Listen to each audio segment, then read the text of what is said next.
Welcome to Two Film Buffs. Today we're going to be looking at the top 10 facts of the movie The Joker. Wow.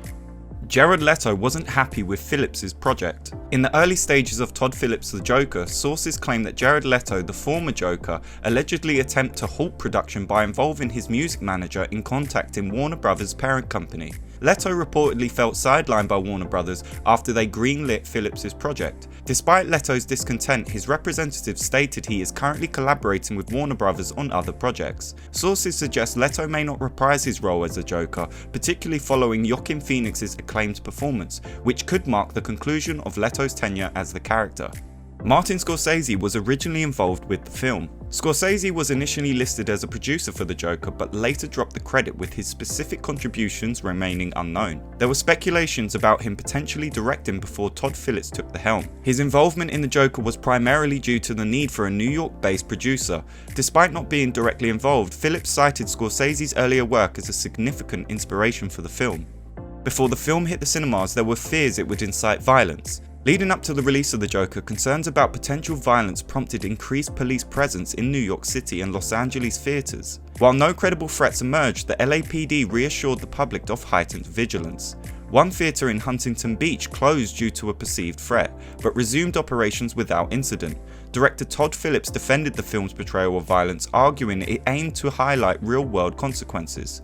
Phillips maintained the film's focus was on underlying issues rather than sensationalism. Phillips claims that The Joker is about childhood trauma.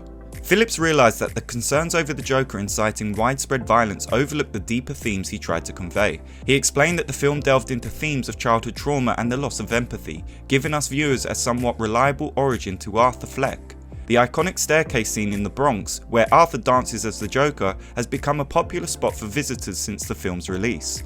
Phillips pointed out the contrast between the predictions of chaos by the media and the positive outcomes that has inspired people to dance upon the staircase instead of incite violence.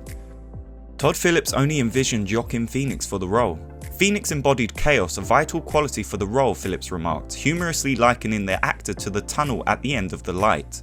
Phoenix was particularly drawn to Arthur's laughing disorder, finding the complexity of a compulsive laugh rooted in reality intriguing. During discussions at Phoenix's home, he showcased the Joker's joyless giggle, leaving a lasting impression on Phillips.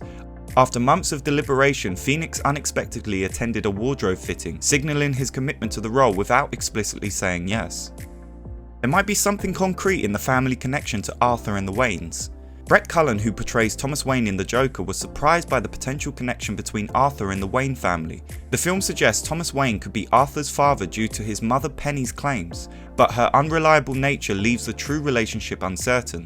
When discussing the plot twist with Phillips, Cullen highlighted the motivation it provides for the Joker's hatred towards Batman, making it seem likely that Arthur is indeed Thomas's son, although the film keeps this ambiguity intact. It's definitely a great way to play on Arthur's detachment to reality and warped perspective, further delving into the mental instability of Penny and Arthur.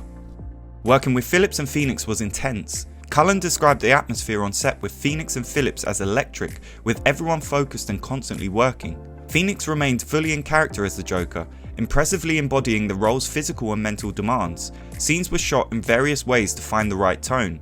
A challenging scene involved Arthur confronting Thomas about their possible relationship, requiring multiple takes and script revisions. During filming, Phoenix briefly left the set to clear his mind. However, the collaboration process led to fluid script changes, with Phoenix reassuring Cullen that adjustments would be made before shooting. Zazie Beetz' Sophie survives. Phillips intentionally left elements of the film open to interpretation, like the fate of Zazie Beetz' character Sophie Dumond, Arthur's neighbour who he imagines romantically. In the final scene with Sophie, Arthur visits her apartment and she seems to barely recognise him, suggesting their past interactions were imagined. Sophie's destiny remains ambiguous as Arthur exits. Beetz believes her character survives, stating, "It was clear to me she didn't die. Arthur sought vengeance against those who wronged him, and I didn't wrong him. When he enters my apartment, he understands the situation and that I would feel fear. I still act in a caring manner, offering assistance. I never perceived her death, but many others did."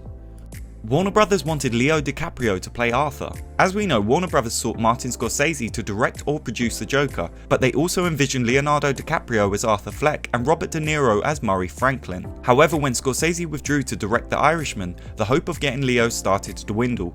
DiCaprio's commitment to Quentin Tarantino's Once Upon a Time in Hollywood prevented his involvement, leaving De Niro as the sole member of the envisioned trio available for the project. Although we'll never know where Leo could have taken the character, as a fan of the current film I'm not sure he would have been able to capture the grit that Joaquin Phoenix brought to the film, with his infamous ribcage scene or the incessant talking to himself. The bathroom scene was completely improvised. One of the pivotal moments in The Joker happens after Arthur murders the 3 Wall Street workers who taunted him on the subway. Originally in the bathroom scene, Arthur was supposed to go into the bathroom frantically panicking, washing his makeup off, hiding his gun and showing regret for what he had done. But Phillips felt this wasn't something that Arthur would do. Phillips and Phoenix were throwing around ideas for over an hour before Phillips showed some music from the film's composer.